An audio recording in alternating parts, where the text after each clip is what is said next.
यो हो Xiaomi को तर्फबाट आउने अहिलेसम्मकै सबैभन्दा best foldable phone the Xiaomi MIX FOLD 3 अनि यो फोन चाहिँ हाम्रो च्यानलको अहिलेसम्मकै सबैभन्दा महँगो फोनको अनबक्सिङ हुन जाँदैछ। अनि यो आजको भिडियो चाहिँ दुईटा कुराले गर्दाखेरि मेरो लागि एकदम स्पेशल भिडियो हुन जाँदैछ। सबभन्दा पहिला चाहिँ यो मेरो पहिलो फोल्डिङ फोनको एक्सपिरियन्स हो भने अर्को भनेको चाहिँ हाम्रो 2024 को सबैभन्दा पहिलो भिडियो, त्यो पनि फोल्डिङ फोनको साथमा हामीले सुरुवात गरेका छौँ। सो यसको लागि चाहिँ तपाईँले हाम्रो च्यानल सब्सक्राइब गर्नुभएको छैन भने चाहिँ सब्सक्राइब गरेर राख्न सक्नुहुन्छ, किनभने 2024 मा चाहिँ हामी यस्तै एक्सक्लुसिभ भिडियोहरू चाहिँ लिएर जाँदैछौँ। सो अब चाहिँ म तपाईँहरूको टाइम वेस्ट नगरिकन सिधै भिडियोलाई चाहिँ सुरु गर्न चाहन्छु। अब सबभन्दा पहिला चाहिँ अनबक्सिङको बारेमा कुरा गरौँ। यस्तो खालको तपाईँले ब्ल्याक कलरको बक्स देख्न सक्नुहुन्छ अनि यहाँनिर चाहिँ तपाईँले लेखेको यो Xiaomi MIX FOLD 3 को तलपट्टि हेर्नुभयो भने को इन्जिनियर्ड विथ लाइका भनेर चाहिँ लेखेको छ। भनेको Xiaomi-ले चाहिँ जबदेखि लाइकासँग पार्टनरसिप गरेको छ तपाईँले यस्तै खालको फ्ल्यागसिप फोनहरूमा चाहिँ बक्स देख्न सक्नुहुन्छ, जसमा ब्ल्याक बक्स हुन्छ अनि व्हाइट तपाईँले टेक्स्ट पाउन सक्नुहुन्छ। अनि यो स्क्वायर शेपको बक्सलाई चाहिँ तपाईँले खोल्ने बित्तिकै माथिपट्टि चाहिँ एउटा तपाईँले वेलकम टाइपको चाहिँ कार्ड पाउन सक्नुहुन्छ भने त्यसलाई हामी साइडमा राखौँ। अनि अनबक्सिङ गर्दाखेरि चाहिँ मेरो एक्साइटमेन्टको लेभल चाहिँ एकदमै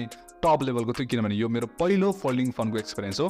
त्यस पछाडि चाहिँ तपाईँले यहाँ फोनै राखेको देख्न सक्नुहुन्छ। यसलाई एकैछिन साइडमा राखौँ। अरू तपाईँले बक्समा पाउन सक्नुहुन्छ यहाँ 67 वाटको चाहिँ तपाईँले यसमा चार्जर पाउन सक्नुहुन्छ। अब यो जुन फ्ल्यागसिप लेभलको फोनहरू हुन्छ अहिले चाहिँ हामीले चार्जर देख्न सक्दैनौँ, तर यहाँ Xiaomi-ले चाहिँ तपाईँलाई 67 वाटको चार्जर चाहिँ बक्समा दिएको छ। त्यो पनि तपाईँले टाइप सी को केबलको साथमा पाउन सक्नुहुन्छ।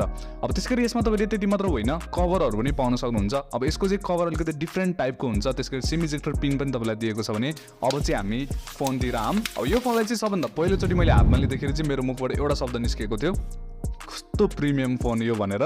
लिटरली तपाईँले एल्युमिनियमको फ्रेम पाउन सक्नुहुन्छ अनि यो पछाडिपट्टिको चाहिँ भिगन लेदर टाइपको चाहिँ तपाईँले देख्न सक्नुहुन्छ भने यो ग्लास हो अनि हातमा चाहिँ तपाईँलाई एकदमै प्रिमियम फिलिङ दिने खालको चाहिँ यो फोन छ। अब यसको चाहिँ डिजाइनमा छुटाउनै नहुने कुरा भनेको चाहिँ दुईटा छ। सबभन्दा पहिला चाहिँ यो one of the thinnest folding phone हो। हजुर, यो चाहिँ फोल्डिङ फोनको दुनियाँको चाहिँ वान अफ द थिनेस्ट तपाईँले मान्न सक्नुहुन्छ भने Xiaomi को तर्फबाट आउने त अहिलेसम्मकै सबैभन्दा थिनेस्ट फोल्डिङ फोन हुन जान्छ यो। अर्को भनेको चाहिँ यसलाई तपाईँले फोल्ड गर्दाखेरि चाहिँ बिचमा तपाईँले यो ग्याप चाहिँ त्यति देख्न सक्नुहुँदैन है। स्यामसङको चाहिँ धेरै जस्तो बिचमा ग्याप बस्छ भने यसमा चाहिँ तपाईँले ग्याप एकदमै मिनिमल पाउन सक्नुहुन्छ। लिटरली तपाईँले यहाँ राम्रोसँग देख्न पनि सक्नुहुँदैन ग्याप, होइन, एकदमै राम्रो तपाईँले यो डिजाइनमा चाहिँ पाउन सक्नुहुन्छ। अनि त्यसरी यो चाहिँ फोल्डिङ फोन भइकन तपाईँले मात्र 259 ग्राम्सको चाहिँ यसको वेट पाउन सक्नुहुन्छ। भनेको एउटा फ्ल्यागसिप लेभलको फोनलाई तपाईँले उठाएर हेर्नुभयो भनेदेखि चाहिँ 260, 240, 230 यस्तै ग्राम हुन्छ भने यसको पनि त्यस्तो धेरै वेट चाहिँ छैन, 259 ग्रामकै छ। अब यो हातमा लिँदाखेरि चाहिँ तपाईँलाई वेट त फिल हुन्छ यसको, तर फोल्डिङ फोनको हिसाबले चाहिँ यसको वेट म्यानेजमेन्ट चाहिँ राम्रै गरेको छ Xiaomi-ले। अब त्यसो भए यसको डिजाइन चाहिँ एकदमै पर्फेक्ट छ त भनेर सोध्नुहुन्छ भनेदेखि चाहिँ त्यो चाहिँ छैन। यसमा तपाईँले एउटा कमी पाउन सक्नुहुन्छ, यो चाहिँ Xiaomi को 3rd जेनेरेसनको फोल्डिङ फोन भइकन यसमा तपाईँले IP रेटिङ चाहिँ देख्न सक्नुहुँदैन। बाँकी अरू डिजाइनमा मलाई खासै त्यस्तो केही पनि लागेन, सबै कुराहरू चाहिँ मलाई राम्रो लाग्यो। अब राम्रो लाग्यो चाहिँ मैले कुन सेन्समा भनिरहेको छु भने यो Xiaomi MIX FOLD 3 को चाहिँ यो फुल रिभ्यू होइन, यो चाहिँ मेरो फर्स्ट इम्प्रेसन हो। अनि फर्स्ट इम्प्रेसनको हिसाबले चाहिँ मलाई यसको डिजाइन राम्रो लाग्यो भन्न खोजेको। अनि एउटा कुरा त मैले भन्नै छुटाएको छु, यो फोनलाई चाहिँ अनफोल्ड अनि फोल्ड गर्दाखेरि चाहिँ एउटा सेटिस्फाइङ आवाज आउँछ जुन चाहिँ सुनिरहन मन लाग्छ, होइन। मैले लिटरली लगभग 100 चोटि फोल्ड अनफोल्ड गरेको थिएँ होला यो फोनलाई पहिलोचोटि लिँदाखेरि, त्यति सेटिस्फाइङ चाहिँ यसको साउन्ड मलाई लागेको थियो। यसमा चाहिँ तपाईँले डुअल स्टेरियो स्पिकर पाउन सक्नुहुन्छ, त्यो पनि डल्बी एटमोसको साथमा। अनि यसको स्पिकरको क्वालिटी यस्तो दामी छ, होइन।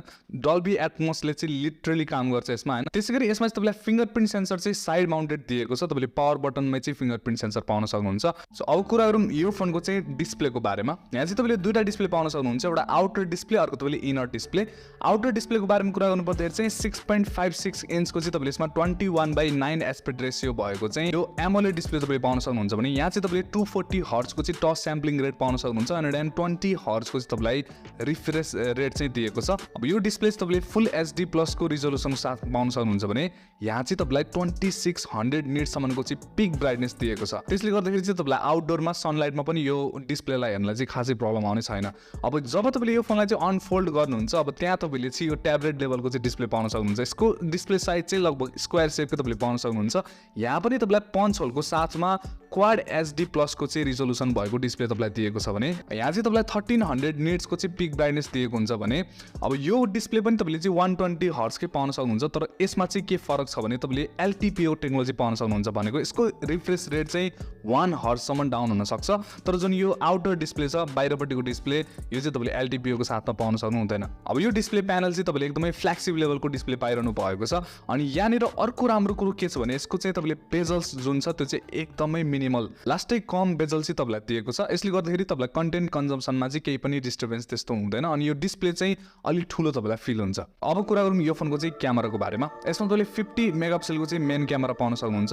त्यसको साथमा तपाईँलाई 12 मेगापिक्सलको चाहिँ अल्ट्रा वाइड दिएको छ भने यति मात्र होइन, अर्को दुईटा तपाईँलाई टेलिफोटो लेन्स पनि दिएको छ। सबभन्दा पहिला तपाईँले 10 मेगापिक्सलको चाहिँ यसमा तपाईँले 3.2 टाइम्स अप्टिकल जुम भएको चाहिँ टेलिफोटो लेन्स पाउन सक्नुहुन्छ भने अर्को तपाईँलाई पेरिसको क्यामेरा पनि दिएको छ। यो पनि 10 मेगापिक्सलको तपाईँले पाउन सक्नुहुन्छ अनि यसबाट तपाईँले 5 टाइम्स अप्टिकल जुम चाहिँ गर्न सक्नुहुन्छ, जुन चाहिँ पोर्ट्रेट फोटोहरू लिनको लागि चाहिँ तपाईँलाई हेल्प गर्नेछ। अब मैले चाहिँ तपाईँलाई अघि पनि भनिसकेको छु, यो चाहिँ मेरो फर्स्ट इम्प्रेसन हो। यसबाट मैले त्यस्तो धेरै फोटोहरू चाहिँ लिएको छैन किनभने यो मैले मात्र 2 दिनको लागि मात्र युज गरेको छु। अब त्यो 2 दिनमा मैले जति पनि फोटोहरू लिएँ त्यसको लो लाइट पर्फर्मेन्स त्यसै गरी डे लाइट पर्फर्मेन्स हेर्ने हो भनेदेखि चाहिँ मलाई फोटो एकदमै मन परेको छ।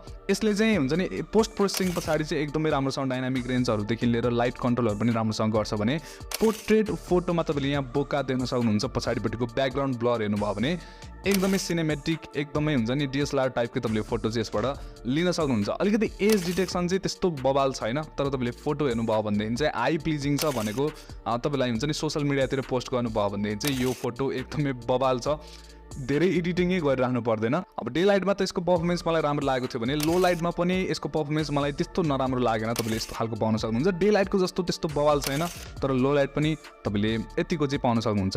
अब भिडियोको बारेमा कुरा गर्नुपर्दाखेरि चाहिँ तपाईँले 8K 24 FPS यसमा म्याक्सिमम भिडियो रेकर्डिङ गर्न सक्नुहुन्छ भने 4K 60 FPS त भइहाल्यो अनि अरू पनि तपाईँले थुप्रै अप्सनहरू चाहिँ पाउन सक्नुहुन्छ। फुल एचडीमा 4K मा 30 FPS 24 FPS तपाईँलाई म्याक्सिमम कति सकिन्छ फ्ल्यागसिप लेभलको तपाईँले चाहिँ यसमा पाउन सक्नुहुन्छ। अनि तपाईँले सेल्फी क्यामेरा चाहिँ यसमा 20 मेगापिक्सलको पाउन सक्नुहुन्छ अनि जसबाट तपाईँले यस्तो खालको चाहिँ सेल्फी क्यामेरा लिन सक्नुहुन्छ।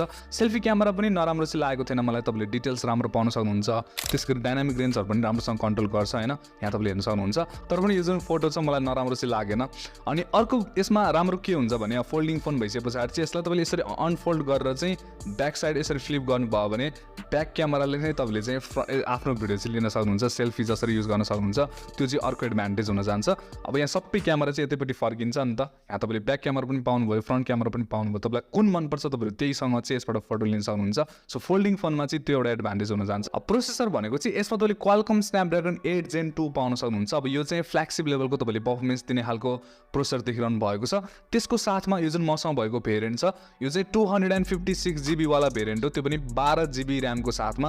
हुन त्यसमा चाहिँ मैले गेम खेलेर त्यस्तो मजाले टेस्ट चाहिँ गर्न पाएको छैन, तर पनि यो जुन तपाईँले स्पेक्स देखिरहनु भएको छ यो चाहिँ फ्ल्यागसिप लेभलकै भएको कारणले तपाईँलाई पर्फर्मेन्समा चाहिँ खासै प्रब्लम आउने छैन। अब चाहिँ म तपाईँलाई एउटा बेस्ट पार्ट भनिन जाँदैछु। यो जुन तपाईँले सफ्टवेयर देखिरहनु भएको छ यो चाहिँ हाइपर ओएस हो भनेको MIUI बेसमा चाहिँ छैन। यसमा तपाईँले लिटरली हाइपर ओएस चाहिँ पाउन सक्नुहुन्छ, त्यो पनि एन्ड्रोइड 14 को साथमा। सो मेरो यो पहिलो एक्सपिरियन्स हो। हाइपर ओएसलाई मैले अझै राम्रोसँग टेस्ट चाहिँ गर्न पाएको छैन, तर जब मैले यसलाई युज गरेँ एकदमै बटरी स्मुथ छ, केही पनि मैले त्यस्तो इस्यु पाइरहेको छैन। अनि Xiaomiको चाहिँ फोल्डेबल फोनहरूको लागि भनेर चाहिँ सफ्टवेयर छुट्टै खालको बन्ने गर्दछ जुन चाहिँ फोल्डेबल फोनकै लागि भनेर अप्टिमाइज गरेको हुन्छ।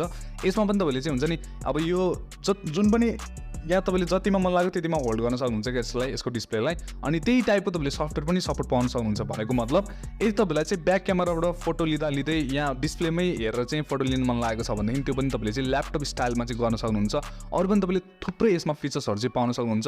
युट्युबमा भिडियो हेर्दै चाहिँ तलबाट अरू कन्ट्रोलहरू चाहिँ गर्ने होइन, त्यो पनि तपाईँले सफ्टवेयरबाट चाहिँ सपोर्ट पाउन सक्नुहुन्छ। सो अहिलेसम्म मैले हेर्दाखेरि चाहिँ हाइपर ओएस चाहिँ यसमा एकदमै राम्रोसँग अप्टिमाइज छ। अब बाँकी कुरा थाहा हुनको लागि चाहिँ यसलाई मैले अझै धेरै युज गर्नुपर्ने हुन्छ। अब यो चाहिँ फ्ल्यागसिप लेभलको फोन भइकन अनि यति सानो थिकनेस भइकन यसमा ब्याट्रीमा पनि कम्प्रोमाइज गरेको छैन। तपाईँले चाहिँ 4800 mAh को चाहिँ यसमा ब्याट्री पाउन सक्नुहुन्छ, त्यो पनि 67 वाटको चार्जर तपाईँले बक्समा पाउन सक्नुहुन्छ अनि 67 वाटको तपाईँले फास्ट चार्जिङ सपोर्ट पनि पाउन सक्नुहुन्छ। अर्को भनेको चाहिँ यसमा तपाईँले 50 वाटको चाहिँ वायरलेस चार्जिङको पनि सपोर्ट पाउन सक्नुहुन्छ। सो चार्जिङमा ब्याट्रीमा चाहिँ खासै त्यस्तो केही पनि इस्यु आउँछ जस्तो लाग्दैन मलाई, किनभने यसको रिफ्रेस रेट चाहिँ LTPO टेक्नोलोजीमा छ। तपाईँले यसलाई चाहिँ अनफोल्ड गरेर युज गर्नुभयो भनेदेखि चाहिँ ब्याट्री अझै बचाउनेछ। ओभरअलमा भन्नुपर्दाखेरि चाहिँ मलाई चाहिँ यो फोन एकदमै बबाले लाग्यो होइन। प्रिमियम छ अनि गुड लुकिङ छ, क्यामेरा पनि एकदमै राम्रो छ, त्यसको डिस्प्ले पनि एकदमै राम्रो छ, बेजल्सहरू एकदमै कम छ होइन, डिजाइन पनि थिनेस छ, सबै कुराहरू चाहिँ यो फोनमा एकदमै राम्रो छ। अब मेरो हिसाबमा भन्नुपर्दाखेरि चाहिँ यो मेरो पहिलो फोल्डिङ फोनको एक्सपिरियन्स हो, त्यो भएर मैले अगाडि कुनै पनि फोल्डिङ फोन युज नगरेको भएर चाहिँ मलाई त्यस्तो धेरै आइडिया छैन फोल्डिङ फोनहरूको। सो त्यो भएर पनि मलाई बढी मन परेको हुनसक्छ, तर ओभरअलमा एक्सपिरियन्स चाहिँ फोल्डिङ फोनको एकदमै बवालै हुँदो रहेछ होइन, खतरा प्रिमियम फोन छ यो। अब एउटा कुरा चाहिँ के छ भने यो फोन चाहिँ सायद नेपालमा लन्च हुन्छ हुँदैन त्यसको बारेमा मलाई केही पनि कन्फर्मेसन छैन। म त चाहन्छु सकेसम्म धेरै फोनहरू लन्च होस्, यो पनि लन्च होस्, फ्ल्यागसिप फोनहरू होइन, सबै बजेट फोनहरू। म त धेरै फोनहरू लन्च भएकैमा खुसी हुन्छु होइन।